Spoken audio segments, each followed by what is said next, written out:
8 মাসের মেয়েকে হারানোর পর আবারও খুশির বন্যা বয়ে গেল সারেগামাপা বিজয়ী আলবার্ট কাবো এবং তার স্ত্রী পূজা সাত্রের জীবনে। 1 বছর যেতে না যেতেই দ্বিতীয় সন্তানের মুখ দেখলেন এই দম্পতি। এই বছরের এপ্রিল মাসে পূজার অন্তঃসত্ত্বা হওয়ার খবর জানিয়েছিলেন আলবার্ট। এখন জানা যাচ্ছে 2 মাস আগে দ্বিতীয় সন্তানের জন্ম দিয়েছেন পূজা। বন্ধুরা, ভিডিওটি না টেনে সম্পূর্ণ দেখতে থাকুন। 2023 সালের 4 জুলাই আলবার্ট কাবোর প্রথম সন্তান এভেলিনের মৃত্যু হয়। 8 মাস বয়সী এভেলিনের হার্টে ছিল ফুটো। চিকিৎসা করিয়েও শেষ রক্ষা হয়নি। মেয়েকে হারিয়ে ভেঙে পড়েছিলেন আলবার্ট এবং পূজা। তবে 1 বছরের মাথায় দ্বিতীয় সন্তান এসে তাদের কষ্টের ভার অনেকটাই লাঘব করলো।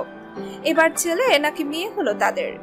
দ্বিতীয়বারেও কন্যা সন্তানের জন্ম দিয়েছেন পূজা। হিন্দুস্তান টাইম বাংলার কাছে গায়ক জানিয়েছেন, ভগবানের অশেষ কৃপা, আমার স্ত্রী পূজা 2 মাস আগেই সন্তানের জন্ম দিয়েছে। দ্বিতীয় সন্তানের রূপে এভেলিনই তাদের জীবনে ফিরে এসেছেন বলে মনে করছেন তারা।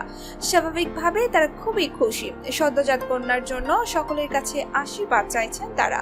দর্শক বন্ধুরা, ভিডিওটি আপনার কাছে কেমন লেগেছে তা অবশ্যই কমেন্ট করে জানাবেন। ভিডিওটি ভালো লাগলে শেয়ার করে দেবেন।